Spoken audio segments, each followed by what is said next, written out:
당무회의 자리.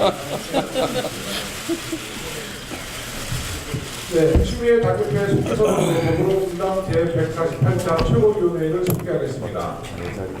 네, 제 148차 최고위원회의를 개의합니다. 추미애 당대표의 발언 듣겠습니다. 오늘 아침 목포 신항에서 세월호 미수습자 9분 중에 3년 만에 유해를 찾은 고 이영숙 씨의 연결식이 치러졌습니다. 이 자리를 빌어 다시 한번 고인의 명복을 빕니다. 또한 아직도 가족의 품으로 돌아오지 못한 5분의 유해가 하루빨리 수습되기를 온 국민과 함께 기원합니다. 미수습자 마지막 한 분까지 가족의 품으로 돌아오길, 세월호의 진실이 밝혀지길, 또 다시는 이 같은 비극이 반복되지 않길 바라는 마음은 우리 모두가 같을 것입니다. 참 기가 찹니다.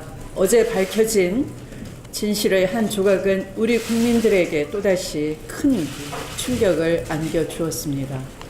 어제 있었던 청와대의 발표에 따르면 대통령에게 사고 발생이 보고된 시점이 최초에는 9시 30분이었는데 6개월 뒤에는 10시로 둔갑되어 있었다고 합니다.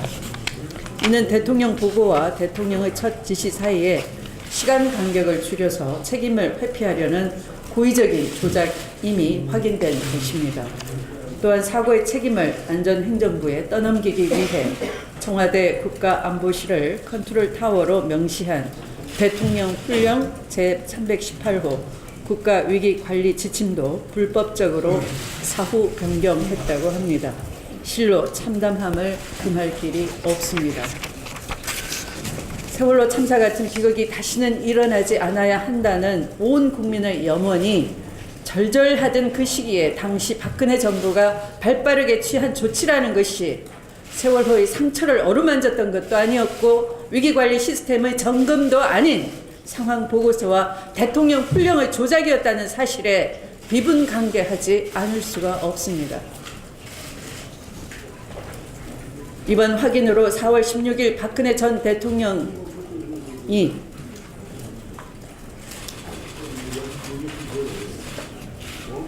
최소한의 양심이 있었다면 지금이라도 참여의 심정으로 진실을 자백해야 한다고 봅니다. 자유한국당이나 박근혜 지지자들은 30분이 무슨 조작이냐 이렇게 말할 수도 있습니다. 그런데 박근혜 대통령은 세월호 사고 수습 현장에서 1분 1초를 다투어서라도 최선을 다해 구조하라라고 했습니다. 그렇게 내뱉었던 대통령이 정작 본인은 그 골든타임 30분을 조작까지 하면서 놓쳤던 것입니다. 대통령 훈령의 불법 조작은 대통령 비서실장과 안보실장 등 최고위급 인사의 개입 없이는 사실상 불가능할 것입니다. 수사당국은 이와 같은 대통령 훈령 불법 조작 사건의 진상을 철저히 규명하고 사건에 가담한 자들을 지위고하를 막론하고 엄벌에 처해야 할 것입니다. 어제 확인된 사실로 또다시 쓰리고 쓰라린 아픔을 겪게 된 유가족과 국민들에게 심심한 위로의 말씀을 드립니다. 문재인 정부와 더불어민주당은 세월호 참사와 같은 비극이 다시는 일어나지 않도록 하고 국민이 진정으로 안전한 대한민국을 만들기 위해 최선을 다하겠다 거듭 다짐합니다.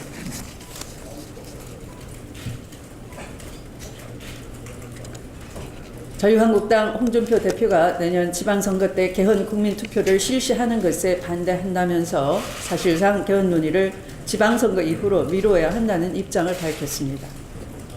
내년 지방선거와 개헌 국민투표를 동시에 실시하자는 것은 오랜 논의를 통해 국민적 합의가 이미 형성된 사안입니다. 문재인 대통령은 물론이고 홍준표 대표 또한 내년 지난 대선에서 국민에게 공약했던 사안입니다.